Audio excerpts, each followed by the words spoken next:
Boa tarde aos espectadores da Taba TV. Estamos começando aqui mais um programa Falou e Disse.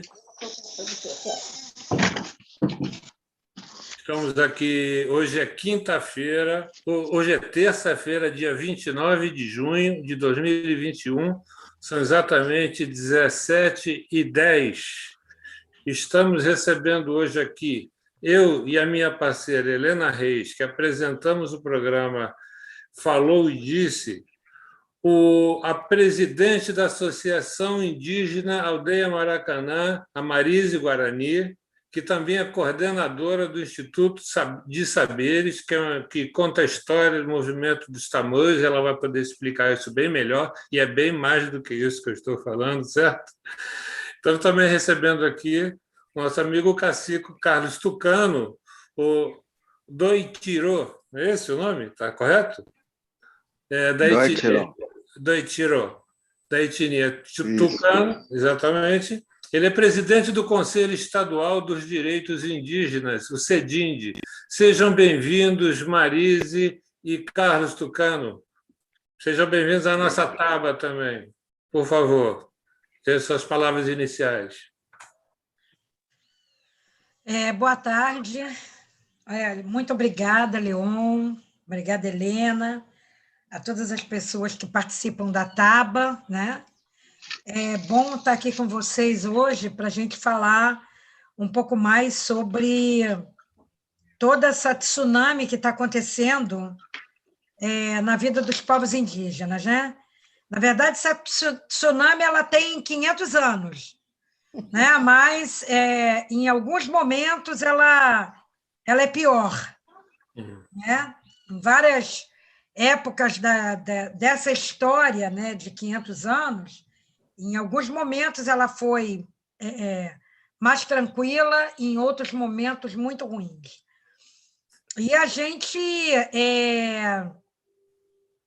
foi por conta disso que, por exemplo, hoje você tem indígenas em contexto urbano, né, como eu, como Tucano, né? Porque, na verdade, se as pessoas acabam ocupando os territórios, né, e retirando terras indígenas ancestrais, mas é lembrar sempre que o Brasil inteiro é terra indígena, né? Isso. Independente de nós termos aldeamento ou não, o Brasil é todo terra indígena, então a gente continua no nosso território. Eu costumo dizer que nós somos povos diaspóricos no nosso próprio território, né? Tem gente que atravessa o oceano, tem gente que atravessa continente, nós estamos atravessando o nosso próprio continente, o nosso próprio território, né? Mas nada que a gente possa dizer que foi fácil, não é fácil, entendeu? Então, é sempre muito difícil e é sempre muito... vem junto também muita tristeza e muita dor. E hoje a gente está passando por uma situação como essa, né? Você tem razão, Maria. Então, eu queria me apresentar, né? Eu sou da IAN, né? Que nós, na verdade, construímos essa instituição quando nós fomos retirados do prédio do antigo Museu do Índio, lutamos por ele até hoje e continuamos na rua lutando em defesa de todos os povos indígenas, né? Porque quando a gente falava na IAN ou na aldeia Maracanã, aquele local sempre foi um espaço onde a gente acolheu muitos povos indígenas, né? E continuamos a fazer isso hoje, mesmo não estando lá dentro. Sou também do Instituto de Saberes dos Povos Originários, Aldeia Jacutinga, que é a única instituição indígena da Baixada Fluminense. E nós somos mais de 1.500 indígenas na Baixada, completamente invisíveis, porque essa, na verdade, é a política do Estado, né? Quanto menos indígena tiver, melhor, que assim são menos pessoas para lutar em defesa dos territórios indígenas, né? Então, essa, na verdade, é a minha luta. Eu sou professora de História e sou doutoranda em educação pela UF, né, onde eu sou a primeira cotista do doutorado da UF. Eu entrei em 2019. Muito bem. Você tem razão, Marisa. Afinal de contas, o Brasil não tem 500 anos, tem 500 séculos, porque tem aquela mulher do Piauí foi encontrada e ela tem a idade dela é de 50 mil anos, ou seja, os portugueses, os brancos e outros povos que vieram para o Brasil são crianças perto de toda a nação, das nações indígenas que a gente tem. Boa tarde, cacique Carlos Tucano, presidente do Conselho Estadual dos Direitos Indígenas, CEDINDI. Tudo bem? Dá para dar uma palavrinha sobre qual é o seu trabalho no CEDINDI, para que serve esse espaço, por favor? Boa tarde a todos, Leão. Obrigado pelo convite, Helena, a Marisa que está falando. Muito obrigado por esse espaço mais uma vez. A gente agradece por ter essa oportunidade de a gente falar, né? Isso é necessário para os povos de dia ter espaço como este, como vocês estão nos oferecendo. Então, eu sou Carlos Antônio Fernandes Machado, em português, que me deram o nome de católico, porque meu nome do Aitiró era pagão. Do Aitiró quer dizer nascido do primogênito, de etnia tucano, na nossa língua Iepamassa. Tucano, não sei onde eles buscaram, quer dizer pessoas ou gente da noite. Então, eu estou no Rio de Janeiro há 25 anos, a minha luta completa 40 anos, a luta em prol dos povos indígenas da minha região, e eu estou no Rio de Janeiro há 25 anos agora. E eu conheci aqui muitas pessoas boas para que pudéssemos continuar a nossa luta aqui no Sudeste, como no Rio de Janeiro. Então, vindo da floresta, com minha experiência da luta, das necessidades nossas da região, das grupos étnicos, como você colocou ainda agora, nós éramos tidos tribos, hoje se chama etnias, grupos originários, o nome que estão dando vários nomes agora. Então, nós temos dialetos, não é mais dialeto, é línguas próprias. Então, o tucano é uma língua própria e não tem troco linguístico.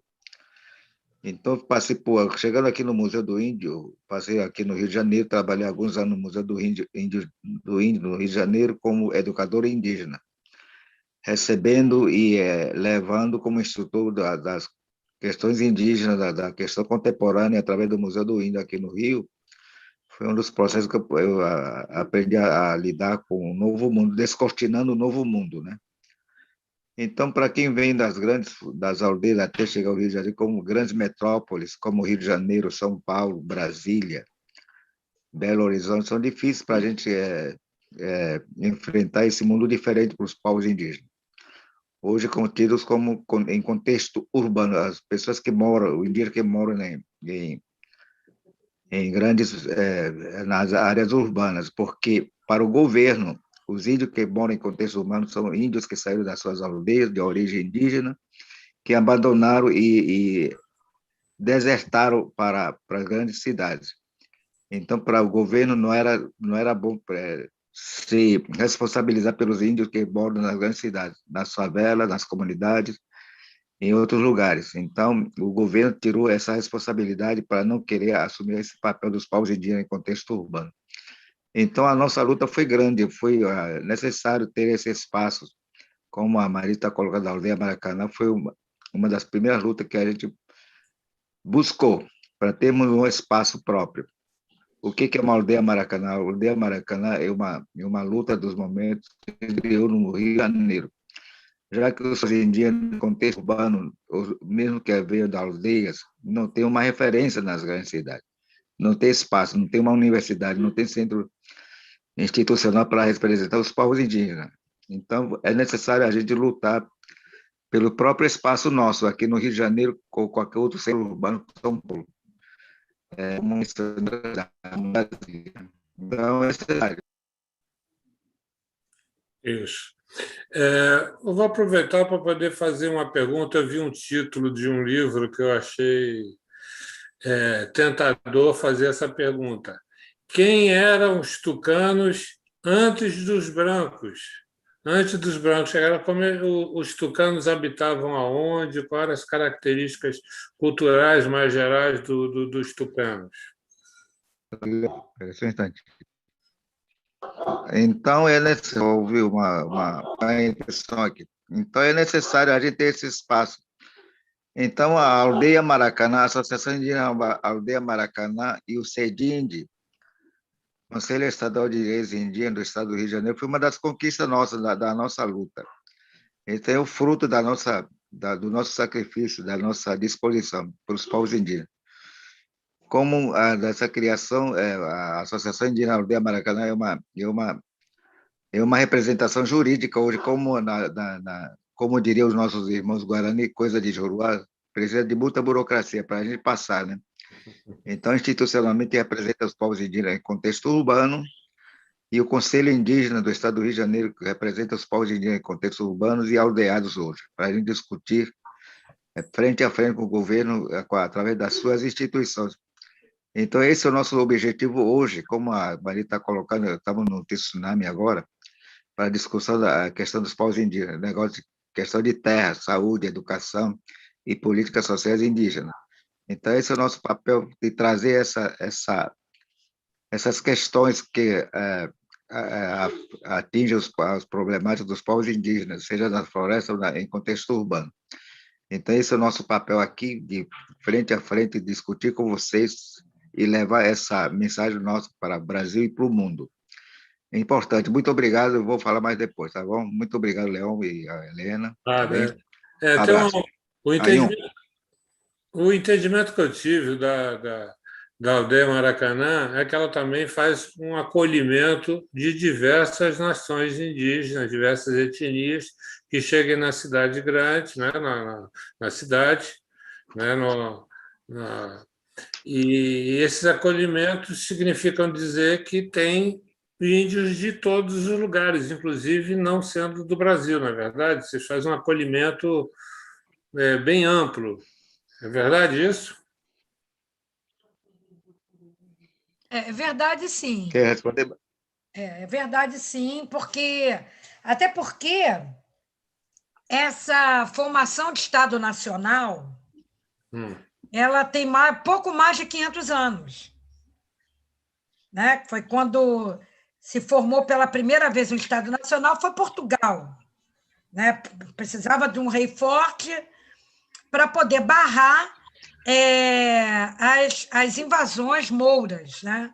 Depois veio a Espanha, seguido depois de outros países que se formaram. E, na verdade, ninguém perguntou aos povos indígenas se estava certo passar uma linha divisória no meio dos territórios. Porque, se a gente for ver, por exemplo, o povo Guarani está em boa parte dos estados do Brasil, mas o centro do mundo Guarani é o Paraguai. Perfeito. Mas nós também temos Guarani na Argentina, nós temos Guarani no Uruguai, apesar do governo do Uruguai dizer que não existe Guarani lá, mas a gente sabe que tem. E também na Bolívia. Nós somos a terceira maior etnia da Bolívia. O povo Guarani é um povo que ele tem subdivisões, mas é um grande povo, né? Um grande povo, porque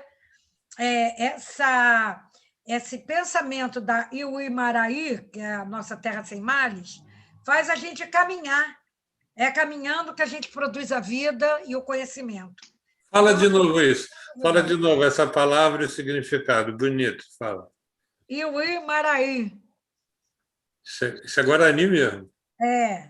Que quer dizer terra sem males. Então, perfeito. Essa terra sem males, a gente, quando caminha, a gente busca esse lugar que não tenha doença, esse lugar que tenha alimento, esse lugar que tenha felicidade. Às vezes, a gente não consegue encontrá-lo aqui, e sim no plano espiritual. Né? Porque a Iuí-Maraí ela pode estar aqui, pode estar no plano espiritual. Enfim, e aí a gente...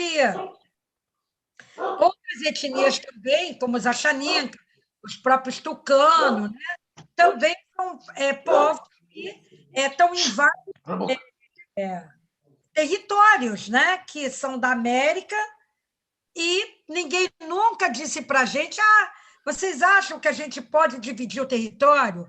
Então, a gente não se pauta por essa divisão territorial, que é muito pequeno, como você mesmo falou, tem pouco mais de 5 séculos, quando, na verdade, a gente tem 500 séculos. Né? Então, a gente não se pauta por aí, e, na verdade, todos os povos indígenas acabam sendo parentes, independente do lugar que esteja, independente da sua etnia, independente da sua língua.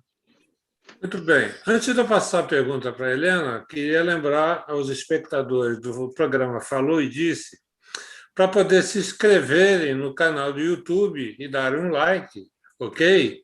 E acessarem também, aqui, né, desse lado, o tabatv.com.br, porque lá tem todos os programas que já foram transmitidos pela Taba TV, estão lá. E aí tem Falou e Disse, tem Mulheres de Luta e Resistência, tem programa de saúde, a Taba TV está crescendo. Tá bom? Então, Helena, por favor. Helena, seu microfone tá desligado. É embaixo à esquerda, no seu... Está me ouvindo agora? Tá, pode ir. Está me ouvindo agora? Pois é, antes de eu começar a fazer as minhas perguntas, né, o sistema está muito instável, né? Está prejudicando um pouco a transmissão, que pena, né? Mas eu queria falar para a Marise, porque, veja bem, nós demos o nome aqui, né, do canal de Taba TV, e logo quis que a Marise participasse. Ela só não está aqui ainda porque ela teve alguns problemas, né, foi fazer uma pequena cirurgia e tal, problemas pessoais. Não vou entrar aqui em detalhe, né, Marise? Mas a Taba não poderia deixar de reservar um espaço para quem de direito, né? Porque senão parece que nós estamos, né, tomando assim o lugar de vocês. Não, nós queremos abrir essa ideia de Taba, e porque para fortalecer esse movimento indigenista ou indígena, ou indigenista, não sei o que é melhor. Mas eu queria, inclusive eu moro aqui em Niterói, né? E eu queria focar que a Marise estudou História aqui na UF, né? Então, minha companheira de UF, eu também estudei, não estudei História, estudei Serviço Social, mas também sou da UF. Agora, eu gostei muito dessa história da história em movimento, né? E movimento tamanho, você já explicou um pouco isso aí. Então, quando você faz essa faculdade, foi a faculdade de História, conta aqui para a gente como é que foi assim que você diz: não, eu vou fazer História. Para estudar a história dos índios, é isso? Não, olha só, eu não fiz História na UF. Não é? Eu fiz 2 pós-graduações, uma, inclusive, falando sobre educação para indígenas, e eu sou doutoranda como primeira cotista do doutorado em educação da UF. Né? Eu fiz História numa faculdade chamada FEUDUC, aqui na Baixada Fluminense. E quando eu fiz História, na verdade, o professor, né, ele é muito importante na vida dos alunos. E quando eu fiz o curso de formação de professores, eu tive 2 professores, a Soneli, né, e o Ivano Costa Souza, ambos foram do sindicato, do CEP, o Ivano, inclusive, ainda é do CEP Central, o CEP-RJ, e ali eu aprendi uma história, não aquela história da decoreba, mas a história em movimento, a história dos movimentos sociais, a história, como ela deve ser contada, inclusive construindo uma análise crítica da sociedade que a gente vive. E ali eu descobri que eu precisava fazer história. Precisava fazer história por muitos sentidos, inclusive com relação à própria história que a gente vê ainda nos dias atuais, que desconsidera toda a história dos povos indígenas, a história dos negros, das mulheres. Então, também para dar visibilidade a todas essas questões, porque, na verdade, a história, quando ela foi construída, ela foi pensada para dar voz e vez àqueles que eram os vencedores, não os vencidos, não os resistentes, não aqueles que lutam no cotidiano para construir uma sociedade mais justa, mais igualitária, né? Então, isso, para mim, foi o que me fez fazer história. Bem, olha, a história... o Marise tem uma luz que está batendo no seu rosto. E tá tirando... Engraçado que eu não... Está ofuscando. Não é aqui, viu? Não é aqui. Aqui fica um pouco fora de foco. Tá. Então, vou tirar aqui, ó. Tá vendo? Ó, não tem mais luz nenhuma, mas continua como se alguma coisa estivesse embaçando. Isso. Mas está melhorando. Está melhorando. Né? Tá.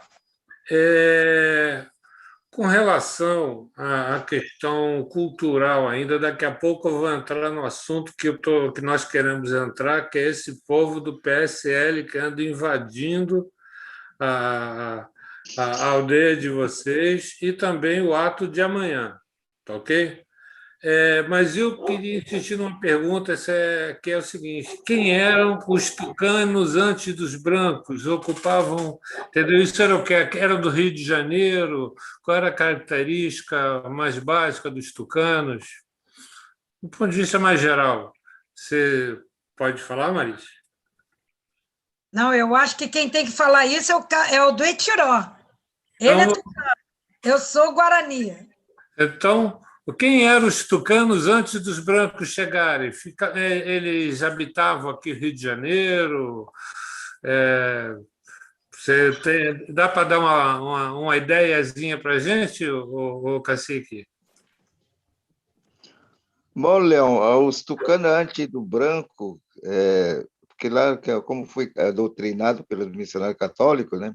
A gente fala hoje, tem o AC antes de Cristo, agora nós temos o DB, que é o depois do branco, né? O DB. Então, Léo, é o seguinte, antes da chegada do grande homem branco, Chilito, né? De descer aqui com seus naus gigantescos, cada coisa tem a sua forma de viver, a sua forma de coletividade, a sua forma de exercer a sua função, cada um, né? O clã tucano. O clã tucano é constituído por seu cacique, por seu pajé, por seu benzedor, por seu baiá, que é o mestre de cantos e danças. Cada qual com sua espiritualidade, com o mesmo poder, mas divididos. Então, os tucanos eles foram invadidos, nessa memória, com a chegada do mundo ocidental.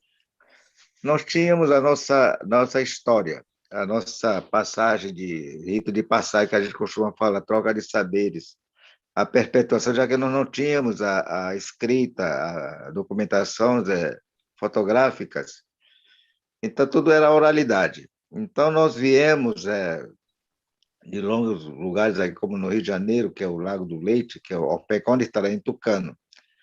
Então nós viemos desbravando a grandes eras na época dos ancestrais, que, segundo o historiador, antropólogo Leonard Lomartov, diz ele, segundo os estudos dele, levantamento, que são 17 mil anos que nós estamos naquela região aqui nas Américas, né? Então, antes disso, os tucanos eram invisíveis. Eles conseguiram viajar ao longo do tempo para chegar até onde nós estamos na Amazônia, especificamente no Alto Rio Negro, entrando pelo Rio Amazonas, entrando pelo Rio Negro, até chegar onde nós estamos hoje, no região chamada Alto Rio Negro, que fica na divisa com a Colômbia, Venezuela e Brasil. Então, nós tornamos seres invisíveis. Nós éramos seres invisíveis até ganhar esse corpo físico, a língua, a patente de chefes, a patente de benzedores, a patente de mestre de cantos e danças, história, tudo, cada com sua função. Então, tudo isso foi desmantelado pelo europeu quando chegou aqui, né? Por mais distante que a gente estivesse lá, eles chegaram até nós.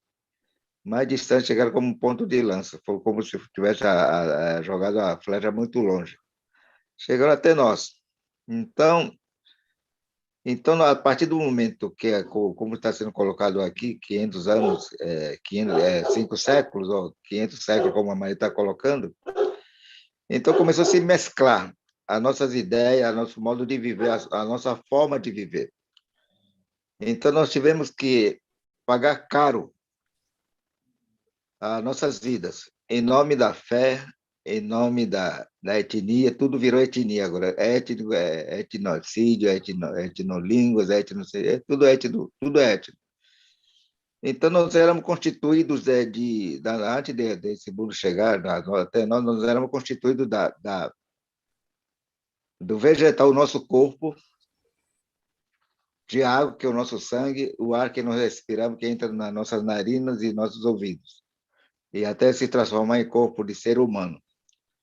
Então, esses conhecimentos eles foram barrados em nome da fé, que nós éramos tidos como pagãos.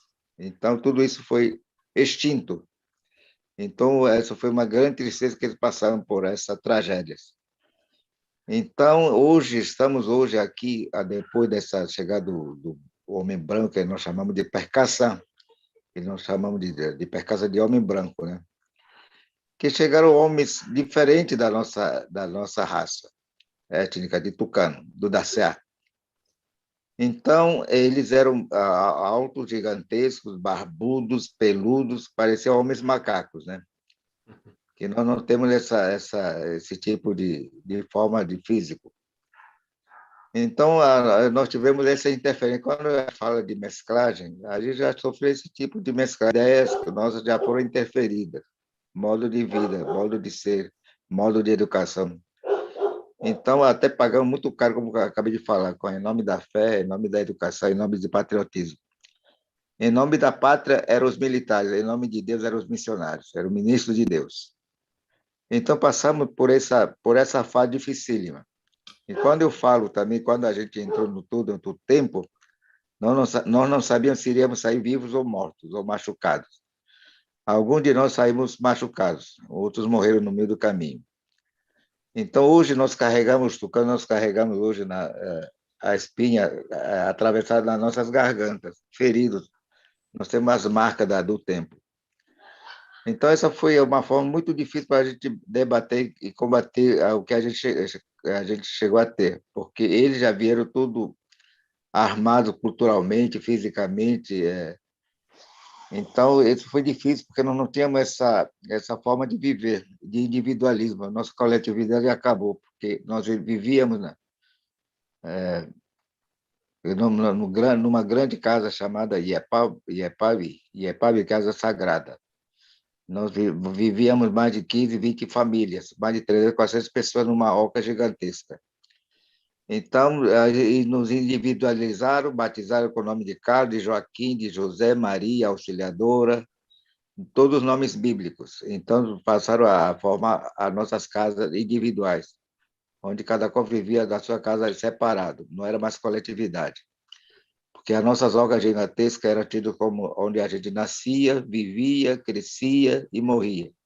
E a nossa casa era casa de danças e cantos sagrados, casa de recepção, casa de luto, casa de choro e de alegria, tudo.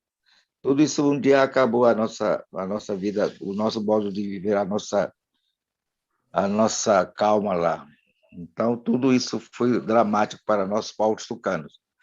Mas continuamos existindo Então, hoje vivemos essa, essa dificuldade hoje de trazer e mostrar para a humanidade, especialmente para os que não conhecem o Brasil, a sua cultura de origem.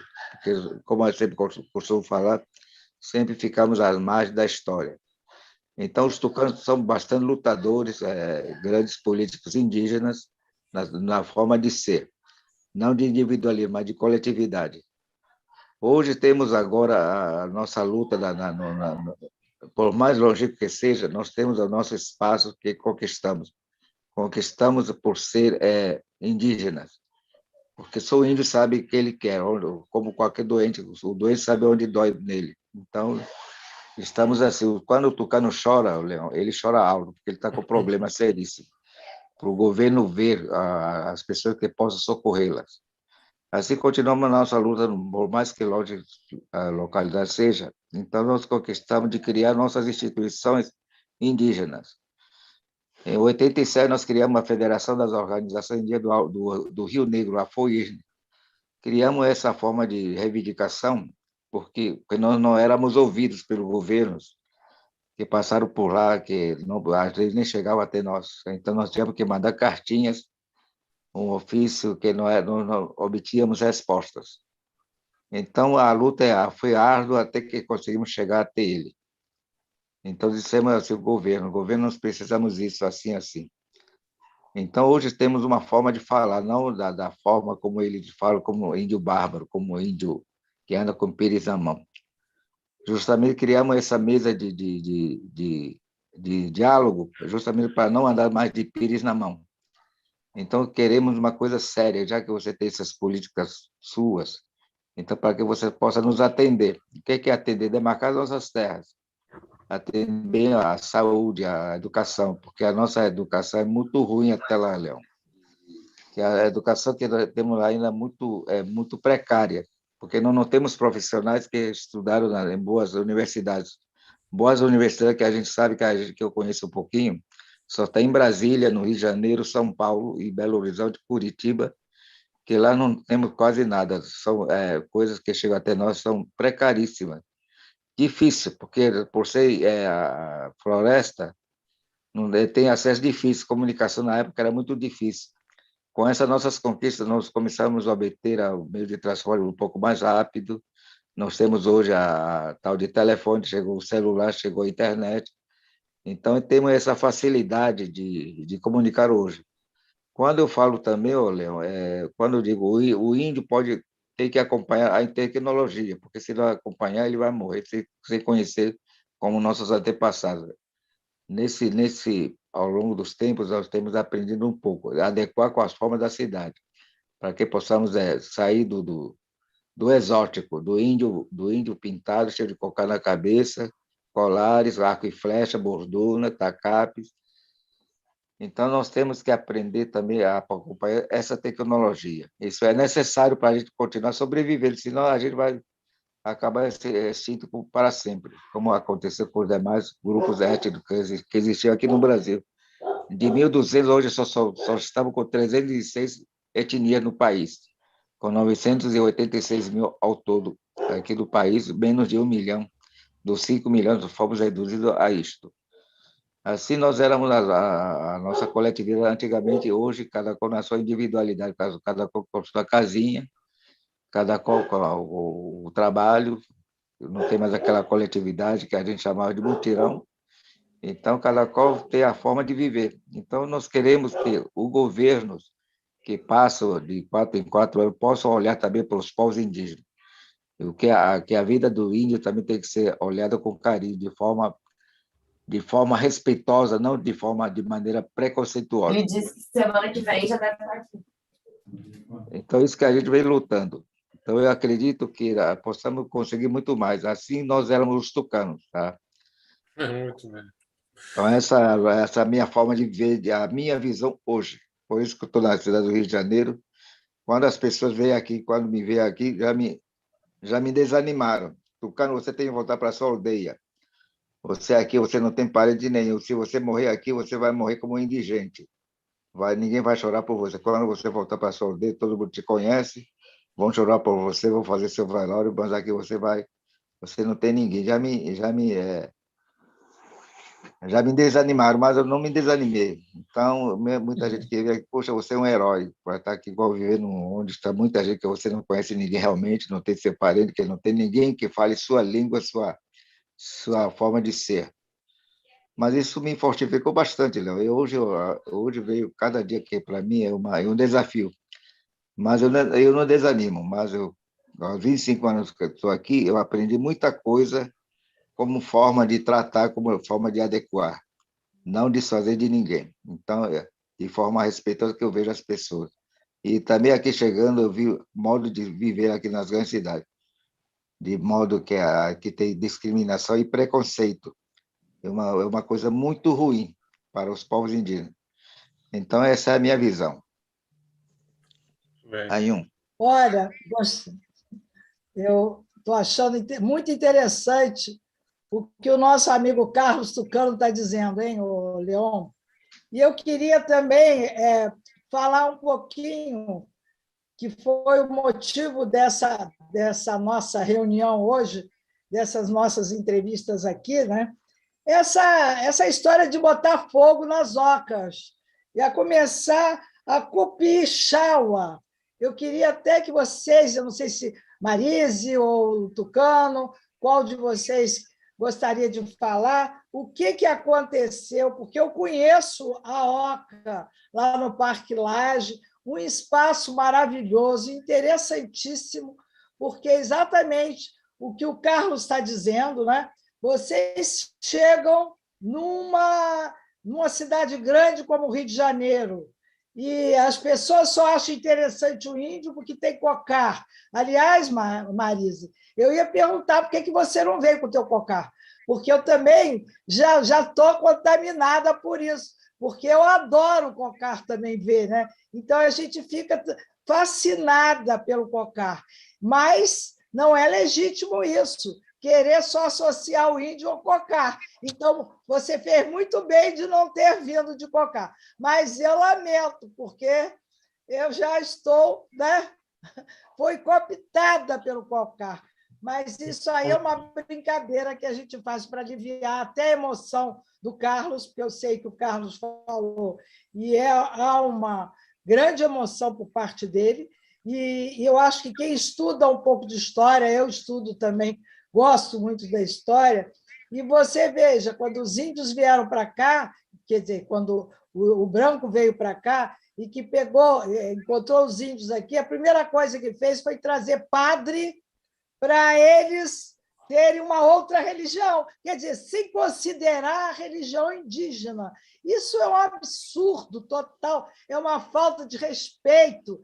E a gente ainda tem que achar bom, quer dizer, entre aspas, porque os padres, de alguma forma, parece que ajudaram também muitos desses indígenas a preservar a vida de muitos indígenas, porque, evidentemente, deve ter se envolvido emocionalmente e deve ter tratado os índios até um pouco mais como seres humanos que os outros brancos que aqui estavam. Mas eu queria que vocês falassem um pouco sobre a Oca e essa intenção de uma Oca em diversos espaços do Rio de Janeiro. Olha, eu vou dizer para você que a gente já teve outras ocas queimadas.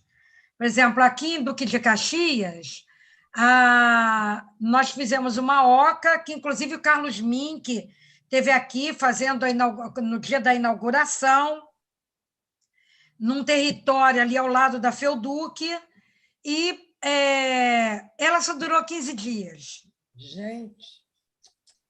Uma oca enorme, feita pelo meu povo, pelo povo Guarani, que ficou aquartelado na minha casa, e que, naquela época, a gente gastou quase R$ 8.000 para a construção da oca, isso foi em 2014, e colocaram fogo em 15 dias. E, assim, pegaram gasolina, colocaram uma escada, jogaram no mastro central e puseram fogo. E a gente viu o carro sair assim, Quem estava na Felduc viu o carro saindo assim. E nós nunca descobrimos quem foi, mas alguma coisa a gente sabe, foi um incêndio criminoso. Depois nós fizemos uma segunda oca, essa era a Oca Jacutinga. A segunda oca, que era chamada de Nossa Oca, era uma oca bem menor, dentro da própria Felduc, onde os alunos iam com os professores e cada grupo dava o nome à oca que queria. Então, durante aquele tempo, até que viesse uma outra escola, o nome daquela oca era o nome que, depois da atividade educacional que a gente fazia, os alunos colocavam o nome naquela oca, para sentir o pertencimento dela para sempre. E aí, essa oca durou 3 meses. Um aluno do colégio de aplicação, né, do primeiro segmento do ensino fundamental, queimou a oca. Marise, o que é uma oca jacutinga? Então, a Oca Jacutinga era o nome da oca que nós, do Instituto dos Saberes dos Povos Originários Aldeia Jacutinga, colocamos. Por quê? Porque na Baixada Fluminense você teve uma grande aldeia, um grande aldeamento do povo Jacutinga. Jacutinga era uma ave, né? Que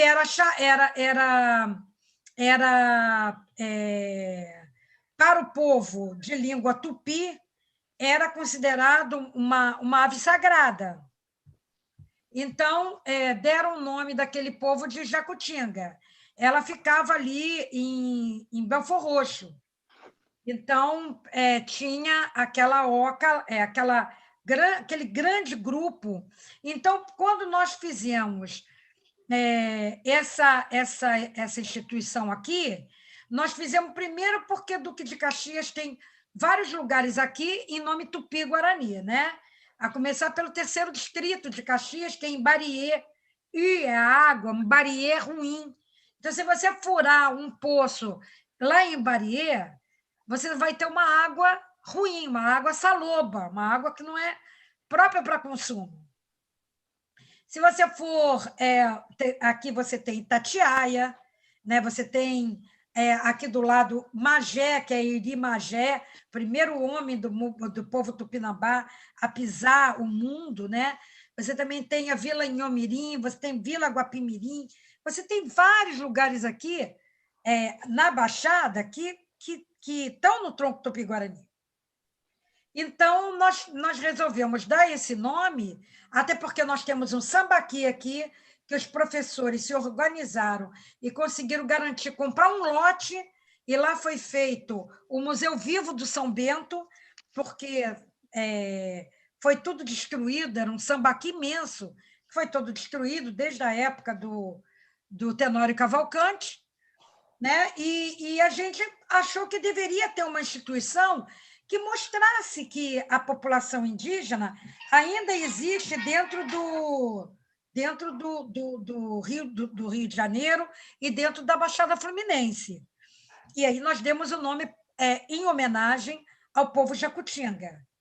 Então, essa é o porquê, né? Agora, queimar a oca é por conta de toda a discriminação, de todo o preconceito, de toda a intolerância religiosa que existe agora, né, infelizmente, muito na Baixada Fluminense, mas existe no Rio de Janeiro inteiro, né? E queimar a oca do Parque Lage vem nesse mesmo sentimento, né? Esse sentimento de raiva, de ódio, como se nós não devêssemos existir. Só que, quando a gente pensa nisso, a gente precisa pensar o que está por trás disso. O que está por trás disso é o próprio pensamento do Estado brasileiro, um Estado que ele nasce do agronegócio, né? Quais serão as primeiras atividades econômicas desse país e que perdura até hoje? A monocultura de cana-de-açúcar, né? Depois veio o café, né? e depois várias outras monoculturas, o gado, né?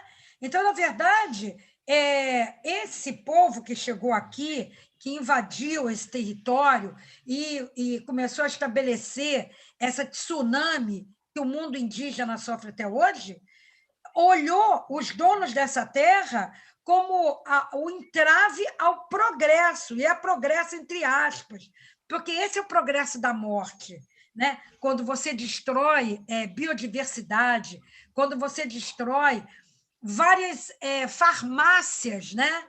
Porque a mata está cheia de remédios, né?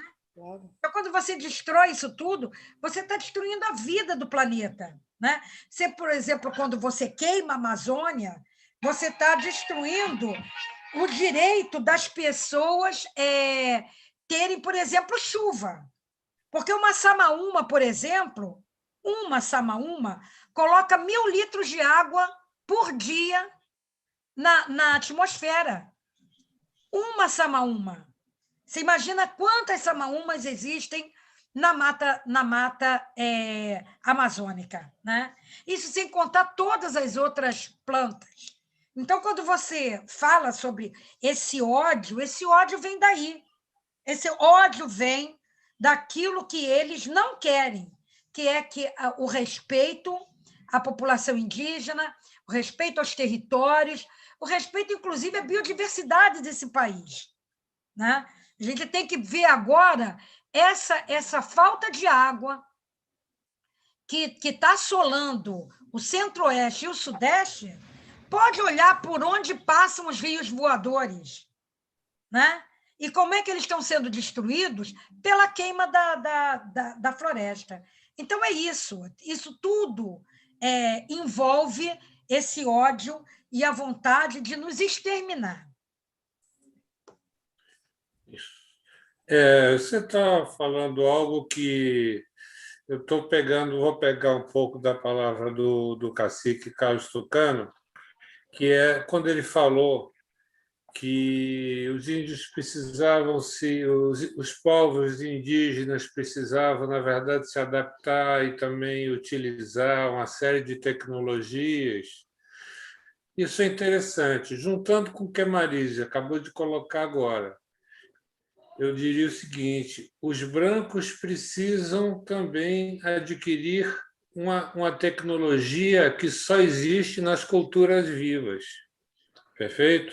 Nós temos uma medicina indígena que tem alguns milhares de anos. Perfeito? Então, os brancos deveriam também usufruir de todo esse aprendizado, de toda essa técnica que foi desenvolvida ao longo desses milhares de anos por todos os povos. Então, essa troca que o nosso amigo Carlos Tucano estava colocando, eu acho que o branco também tem que fazer, tem que aprender algumas coisas, porque nós optamos, e isso é um dos motivos pelo qual nós escolhemos a Taba TV, e o nome Taba, e por que a gente se referencia aos indígenas também. Porque eu acho que a gente está, vamos dizer assim, adotando um modelo de desenvolvimento muito ruim, e agora as coisas estão realmente aparecendo que são muito ruins. Perfeito? Então, é um modelo de desenvolvimento que não sei se vai ser bom para a humanidade. Nós estamos desperdiçando milhares de anos de conhecimento de culturas vivas que passam o seu conhecimento de um para o outro, através uma cultura oral, nem sempre as coisas estão escritas. Então, essas coisas são fundamentais. Eu queria dizer para vocês, já de imediato, que vocês contem com a tribo aqui da Taba TV, que é uma nova etnia que está aparecendo na comunicação brasileira. Certo? Agora é o seguinte, com relação a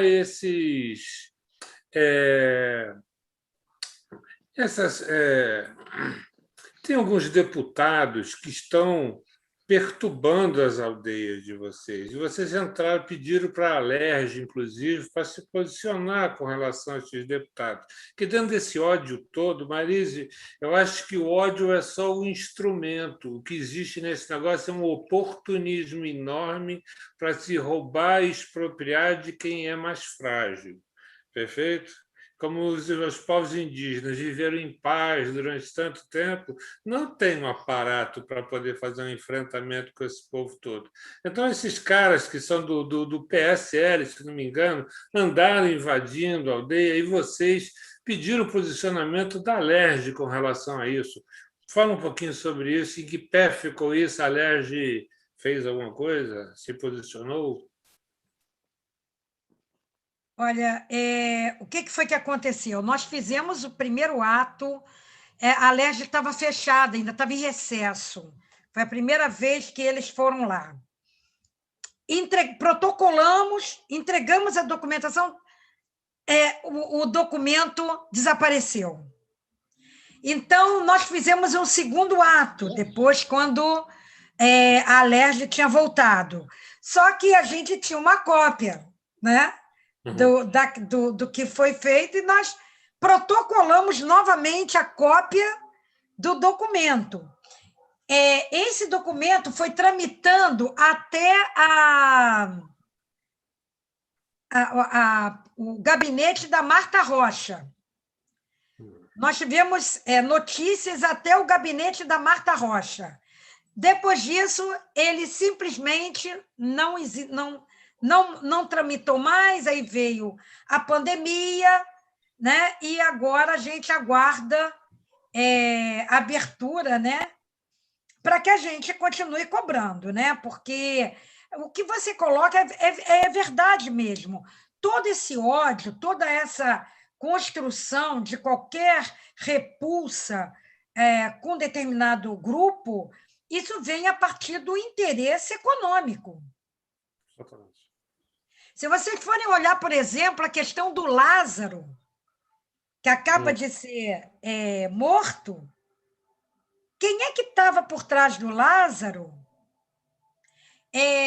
financiando ele, né?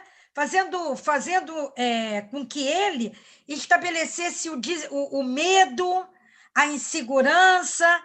E, é claro, quem é que acaba sendo sempre beneficiado com essas questões?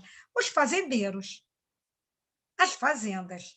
Então, na verdade, ele era o peixe pequeno, é sempre assim no Brasil. Né? Quem são os pequenos é que acabam sofrendo os interesses dos grandes. Não é diferente, por exemplo, com relação a terras indígenas. Quando uma monocultura se instala, por exemplo, a Aracruz Celulose, lá no Espírito Santo, na região de Aracruz, que com correntões destruíram uma floresta inteira para plantio de monocultura, na época da ditadura militar, onde tiraram, por exemplo, os tupiniquins dos seus territórios. E aí eu já vou passar isso para o marco temporal e o PL 490. Quantos foram os povos, né, que foram retirados de suas terras no período da ditadura militar, que perderam seus territórios para dar abertura a fazendas de gado, a monocultura de eucalipto, de cacau, de tudo quanto era produtos com base de exportação. É o mesmo tipo de produção agrícola que existia desde que o Brasil foi instaurado, em Pindorama. Né? Então, essas questões, é claro que elas estão sempre ligadas aos interesses econômicos do grupo que tem mais poder. E aí, o que acontece com relação à Constituição Federal?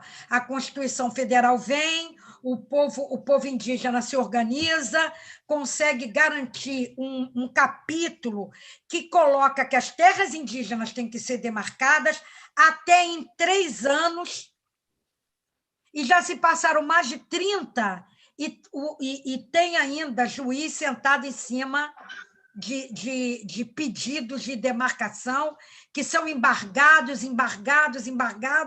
criando os conflitos, e a gente não consegue garantir a paz e o direito ao bem viver da primeira população desse país, dos verdadeiros descobridores desse país, desse território, né? E aí, para você ver como é que isso tem tudo a ver, a ditadura militar retira terras, mas agora, para que essas terras, quando começa o processo de abertura, que os indígenas começam a tentar voltar para os seus territórios de origem, e começam os conflitos com pessoas que tinham terra demarcada, mas que era latifúndio improdutivo, outros que não faziam nada com a terra só para ganhar dinheiro, e outros que se beneficiam com uma terra que foi roubada. Então, como é que eles conseguem limpar isso? Eles tentam limpar isso com marco temporal, ou seja, com PL 490, que quer dizer o quê? Nós só vamos admitir como terra indígena as terras que os povos indígenas estavam até a promulgação da Constituição Federal. Olha só, olha o golpe de mestre deles. Agora me diz, quem é que estaria na terra, em pleno processo de abertura política? Não teria tempo para isso. Então, é desse jeito que eles vão tornar legal a ilegalidade, vão tornar legal o roubo, e vão produzir mais milhares de acampamentos à beira da estrada, em plásticos pretos, com uma população extremamente miserável e sem acesso a água potável, a alimento, a nada. Quer dizer, esses são os novos que vão viver às margens, né? Às margens, sem direito a nada. Só no Sul, por conta de toda essa monocultura de soja, você tem mais de 1.000 acampamentos à beira da estrada. Mais de 1.000. Com mais tantas outras centenas no Mato Grosso do Sul. E por aí vai. Mas isso não aparece na tela do Plim Plim, né? Isso não aparece na grande mídia, que é, inclusive, garantido o seu sustento por esses grupos econômicos. Então, como você mesmo falou, Leon, isso tudo é interesse econômico. Claro, você tem razão. Helena, quer fazer uma pergunta? Bom, eu acho que a Marise já falou do marco temporal, né? Porque eu acho que teria que ficar, amanhã vai ser o ato, e eu queria, então, que ela se estendesse um pouquinho mais e explicasse como vai ser, aonde vai ser, como é que você está organizando, porque eu sei que ela está na linha de frente, né? Ela já é uma líder, aí, a líder indígena com toda a força, né? O Marise Guarani. Então, vamos lá, fala aí. E também queria ouvir mais o Carlos Tucano, porque ele ficou emocionado e se calou, ele não pode se calar aqui. Aqui é o teu lugar de fala. Carlos Tucano, ele tem uma história, a história do povo tucano é fantástica, e todas as vezes que ele fala sobre essa história, ele emociona todo mundo, inclusive a gente também, né? Mas só assim, para você saber, o ato vai ser a partir das 10 horas, na Assembleia, em frente à Assembleia Legislativa, me perguntaram por que lá? Ora, por que lá? Porque são os políticos que estão nos mesmos partidos que nós temos aqui na Assembleia Legislativa, que também estão lá, uns contra a gente, outros a favor. Então, é por isso que a gente escolheu aquele espaço, né? Então, essa na verdade, o dia D, porque vai ter a votação amanhã. Então, o povo guarani está saindo dos territórios lá da Costa Verde às 4 da manhã, vindo para cá. São 40 lideranças do povo guarani e Pataxó, né? E também outras lideranças vindas de Maricá, da aldeia Cagui Oviporã, que é a Mata Verde Bonita, né? Vindo para cá para a gente resistir e dizer para essa população que nós não vamos ficar quietos, nós não vamos nos calar. É bom que o Senado ele não aprove essa vergonha, esse crime, porque se eles aprovarem, a gente não vai se dar por vencido, não, vamos continuar lutando. E só para você saber, Helena, meu nome guarani é Parareté, né? Parareté quer dizer aquela guerreira que vem por Nhanderu para lutar e proteger seu povo. Então, quando me deram esse nome, quando eu fui batizada, eu tenho sempre que lembrar que é um nome que me dá muito orgulho, mas é um nome de grandes responsabilidades. Então, é isso que Nhanderu escreveu para mim, e é isso que eu tento cumprir todos os dias. Olha só, eu queria só lembrar que você falou tanto em Jacutinga, né? Eu fui criada numa cidadezinha mineira que é Santa Rita do Jacutinga. Já ouviu falar? Já ouvi falar. Então, Jacutinga também é do povo tupinambá. É do povo de língua tupi. Ah, sim. Você estava falando dos nomes indígenas também, né? Então, Niterói, a começar, né, porque é o símbolo de Niterói, e você vai todos os nomes, é Niterói, né? Niterói, Icaraí, Itaipu, Itacoatiara. É muito nome indígena. Helena, você sabe que teve uma época que os índios tomaram conta. Você sabe o que quer dizer Niterói? Não sei. Então, eu vou te contar, porque quem me contou foi falecida Aniceto Chavante, uma das maiores lideranças do povo Chavante, que, na verdade, o nome deles é Aueu Pitabe, né? Povo Chavante. E aí ele nos contou que o povo Chavante veio dentro da Cobra Grande. E quando essa Cobra Grande desce, ela desce na beira de uma grande lagoa de água salgada, onde eles fazem seu primeiro aldeamento, né? Fazem seu primeiro território ancestral. E ali eles dão o nome de Iterô, que quer dizer nossa terra. Iterô foi aportuguesado para Niterói.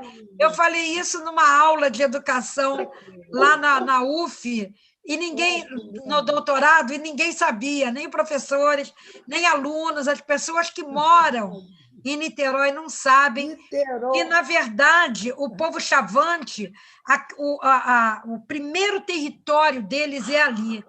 E aí, hoje, eles estão no Mato Grosso. Isso é para você ver a diáspora que os povos sofrem, vítima dessa grande tsunami que foi a chegada do colonizador. Agora, e do Araribóia? Você quer falar alguma coisa do Araribóia? Porque é o símbolo da cidade de Iterê. Como é que você falou? Iterô? Iterô. O Araribóia ele foi um líder que casou a filha com um branco, né? Então, e esse branco tinha uma amizade muito grande com aquele povo ele era minoria, dentro de uma região que tinha muitos tupinambá, né?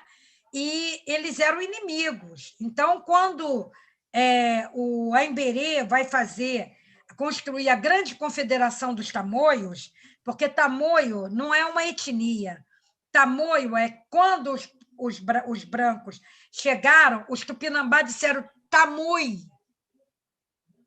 Tamui pode ser também tiramui, que quer dizer o mais velho.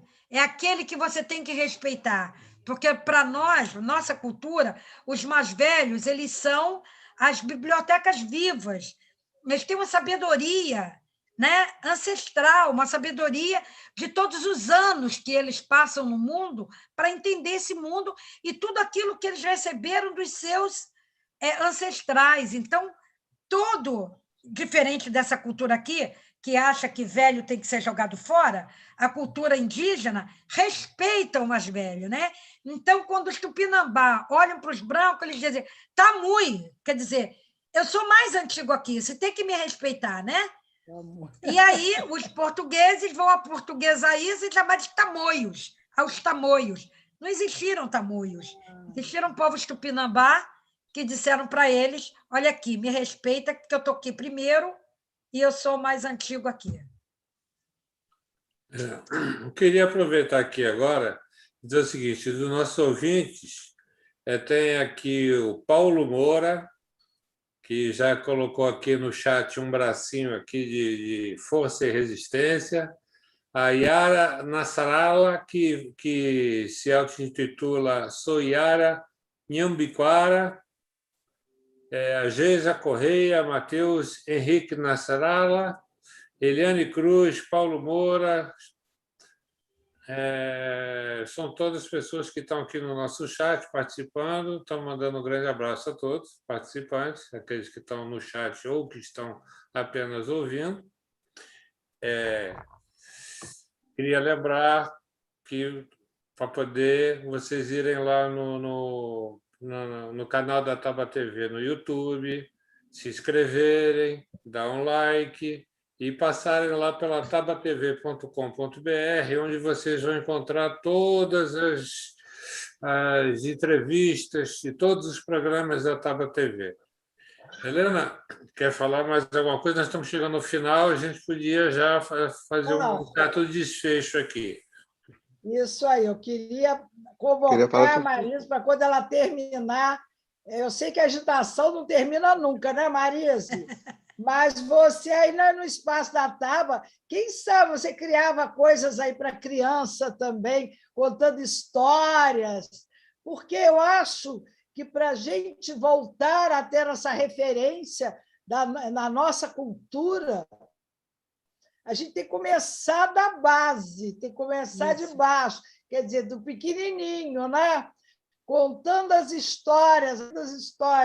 Por que eu gosto tanto de índio? Para mim, eu me sinto uma índia também, apesar de eu dizer que meu pai era índio, porque ele era do Campos do Goitacazes, eu dizia assim, meu pai é índio. E ele tinha um jeito meio índio de ser, sabe? Só ele não gostava muito de jeito, de ti, não. Era de animal, de planta, sabe? Ele era muito voltado para os animais e para as plantas. Então, ele tinha uma referência na terra, no solo. Eu dizia, meu pai é índio, sempre eu achei isso. Então, consequentemente, eu sempre me senti um pouco índia. Pode ser que eu não seja, mas tenho uma ascendência que eu acho que tem o pé na tribo, certo? Mas eu acho que eu li muito livro quando era criança que tinha relação com taba, com histórias contadas para os índios. Enfim, eu acho que é de criança que a gente vai começar a entender e assumir essa nossa etnia índia, que eu acho que pertence a todos nós, ou não? Sim, Ótimo. mas o Era Tucano só quer isso que eu falar. queria agradecer. Acho que o cacique Carlos Tucano quer fazer suas considerações também. Por favor, meu amigo. Tá bom. Obrigado, Ayun.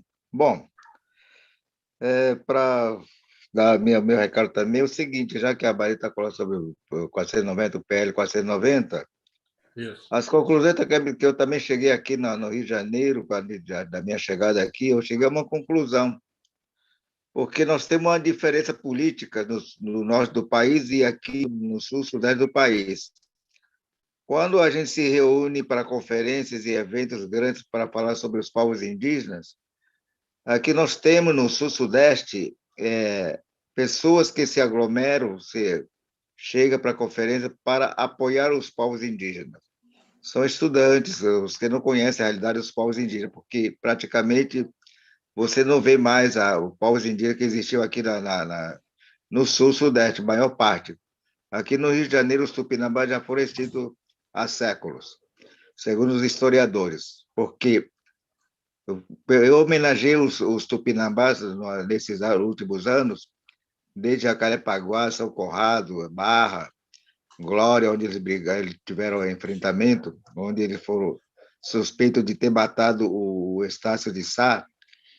Então, segundo o professor José Leonídio, ele é professor e médico da UERJ, aposentado, fez esse relato. Nós enterramos as plantas de sarça em homenagem, eu cantei em homenagem a eles. Por ter suspeito de ter matado o Estácio de Sá, eles foram extintos em um século. Então, essa foi a história. Aí eu pergunto, cadê os Tupinambá? Cadê os Tupiniquim? Não tem, só tem asfalto, só tem prédio, arranha-céus, só tem buraco de Tazão, onde anda o tal de metrô. Temos linha de trem, temos ônibus, temos vans, temos táxi. E marcas indianas não ficou mais nada, só tem asfalto. Quando eu digo assim, asfalto é de vocês, porque estou passando. Agora, o de baixo é meu, porque é terra, onde eu me sinto bem. Então, o que acontece? Então, no norte do país é o seguinte, no norte do país, quando se fala em eventos indígenas, aí aparecem os latifundiários, os grileiros, os garimpeiros, empresários, para falar mal do índio. O que é falar do mal do índio? Se estivesse nas nossas terras, se fosse a gente tivesse acesso a essas terras, nós geraríamos emprego. O índio está em cima da terra, está impedido, é empecilho, é barreira do progresso. Essa é a fala desses caras. Então, a gente conhece muito bem. Quando nós chegamos até a Constituição, a mudança de Constituição de 88, nós fizemos uma grande marcha em Brasília. Nós, tucanos, chegamos até o Ulisses Guimarães, na época era o presidente da Constituinte de 88. Ele nos recebeu no Salão Verde, onde ele nos recebeu, onde nós fizemos a nossa reivindicação da demarcação das terras indígenas. Então, no dia seguinte, apareceu umas grandes fotos do Jornal do Brasil, índios querem liberdade. Nós queríamos mesmo liberdade, autonomia, que nunca se vingou. Então, a gente discutiu muito no Rio de Janeiro, Brasília, Manaus, São Paulo, onde nós tivemos vários movimentos indígenas congregados, agregados para discutir as questões indígenas, porque ninguém tinha conhecimento da luta dos povos indígenas. As instituições, a maior parte, estavam lá na Amazônia. Quando cheguei aqui no Rio de Janeiro, a maior parte de instituições indígenas que estavam lutando, tinha mais de 120 instituições já na época. Então, o que acontece hoje com esse PL, que é tão suspeito de querer agredir mais uma vez os povos indígenas, é isto, querer criar leis e mais leis. EPEC, não sei o que mais lá, leis provisórias.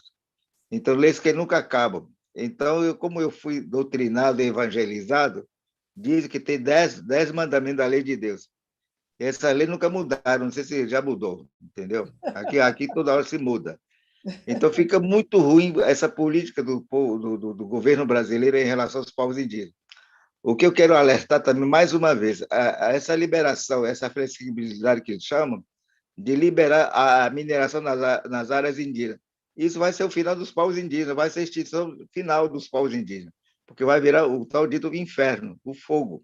Vai tocar o fogo em cima da gente, nos corpos físicos, já que está acontecendo a queimada na Amazônia. Então, isso é muito gravíssimo e grave. Isso vai ser o final dos povos indígenas.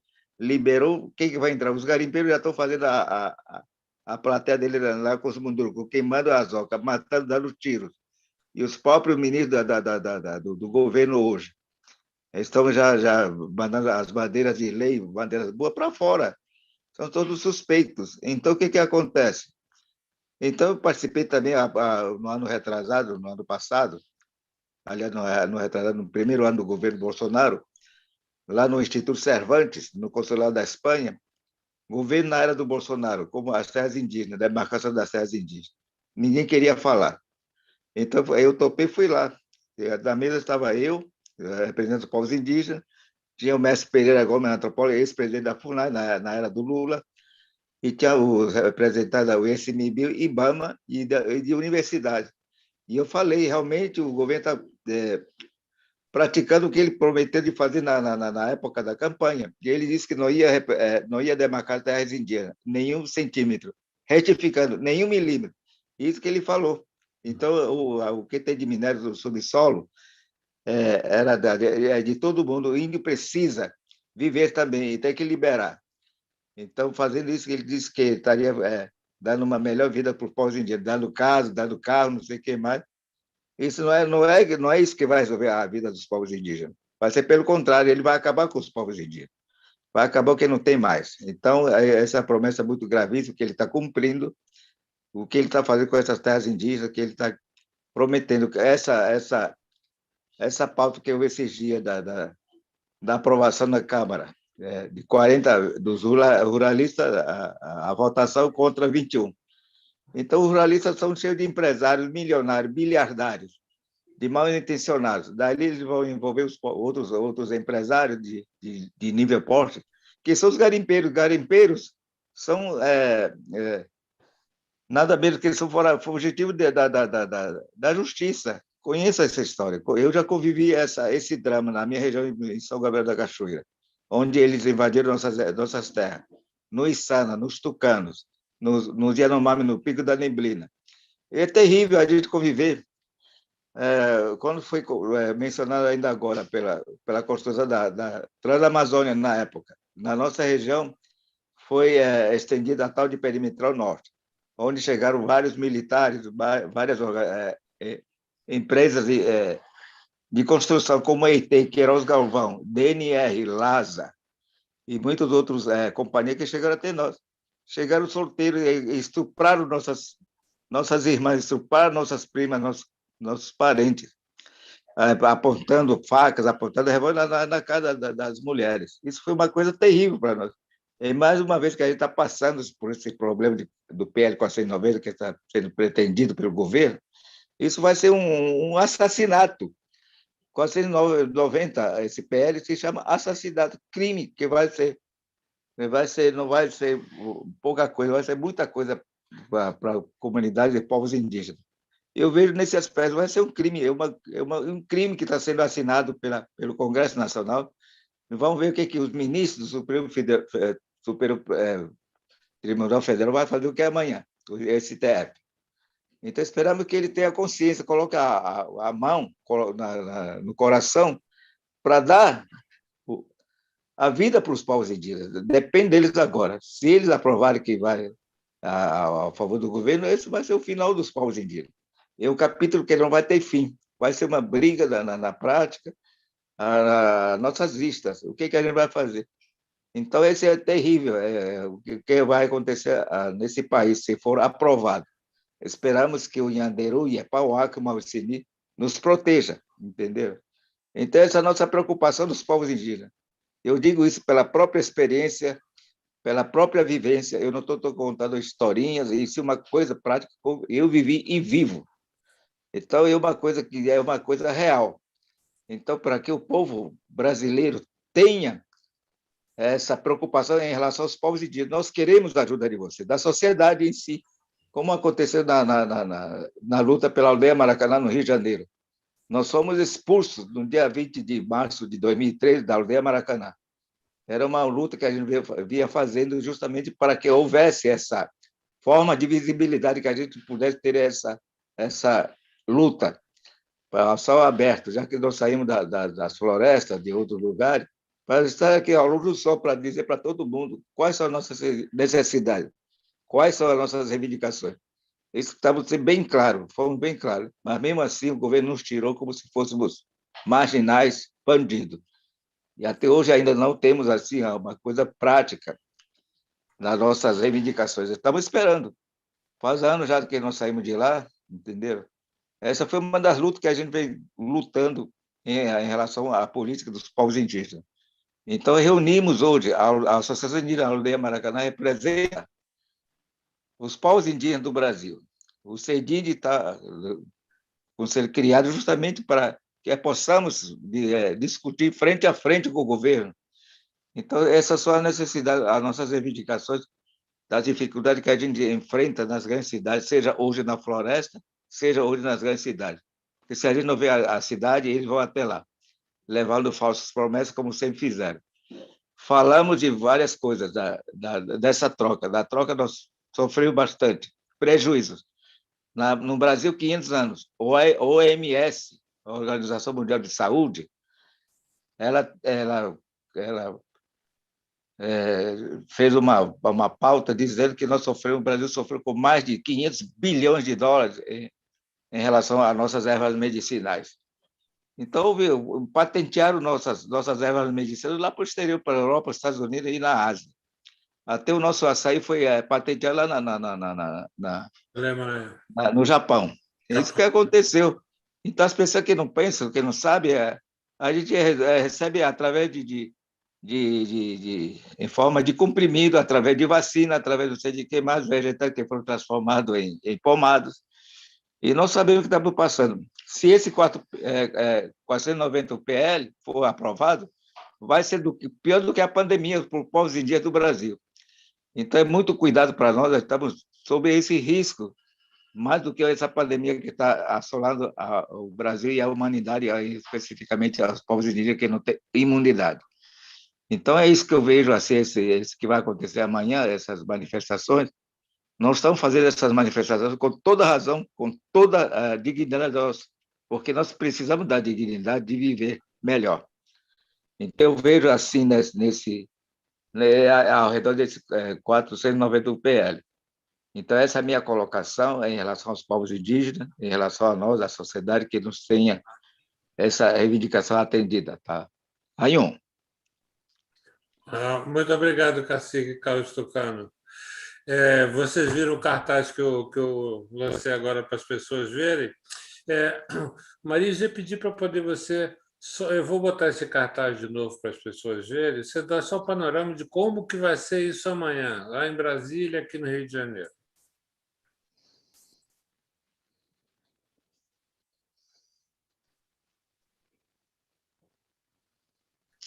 Tá com o microfone fechado. Isso. Agora foi. Amanhã está prevista uma série de atividades no Brasil inteiro, né, para dar suporte e visibilidade, que todos nós estamos nos movimentando em defesa dos territórios indígenas, que a gente não vai aceitar isso.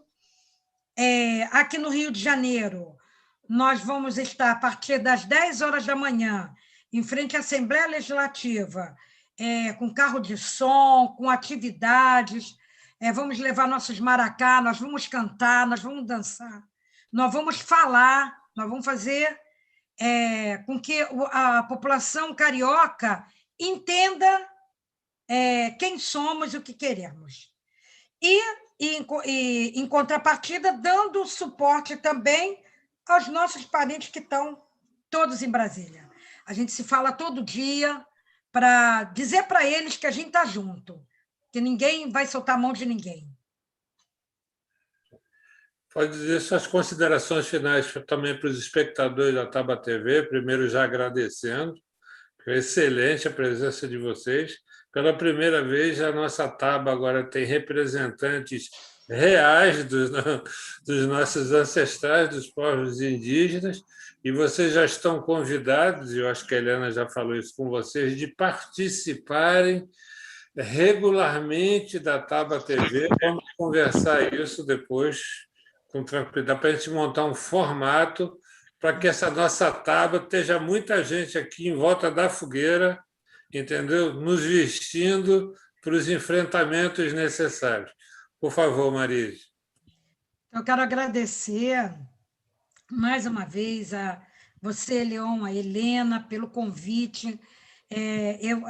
Agora nós vamos começar a nos organizar, porque quando você diz tem que vir para cá para discutir, nós somos muitos, nós viremos como um grupo mesmo pluriétnico para dentro dessa Tábua TV, para mostrar essa pluralidade tão rica que o Brasil tem, e agradecer a todos os ouvintes, né?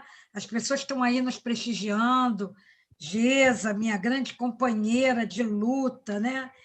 Desde lá da aldeia Maracanã, desde o início, né? Que a gente ocupou, né? Que a gente pensou, né? Todas as pessoas que estão aí, eu só tenho a agradecer e pedir que vocês estejam lá conosco, vão até lá, façam uma fala, digam, não, olha, eu tenho indígena no coração, ou eu tenho indígena no meu corpo, no meu cérebro, no meu espírito. Todo mundo tem o povo indígena em alguma parte da sua vida.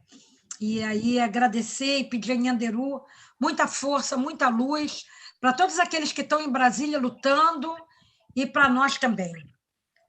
Aveté, muito obrigada.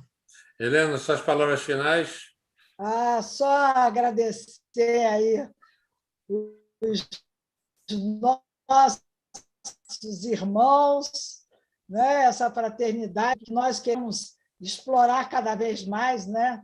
E traduzindo aí no nosso canal da Tábua TV. Viu, Marise? Muito obrigado por ter trazido também o Carlos Tucano. Viu, Carlos? Gostei Obrigado. muito de te conhecer. E Continuo aí eu quero com o Carlos. agradecer também os ouvintes e espectadores. Está ótimo. Queria falar para os espectadores do programa Falou e Disse para poderem ir lá no canal do YouTube, para poder se inscrever, dar um like e passar também pelo nosso site da tabatv.com.br. Hoje foi um dia de índio.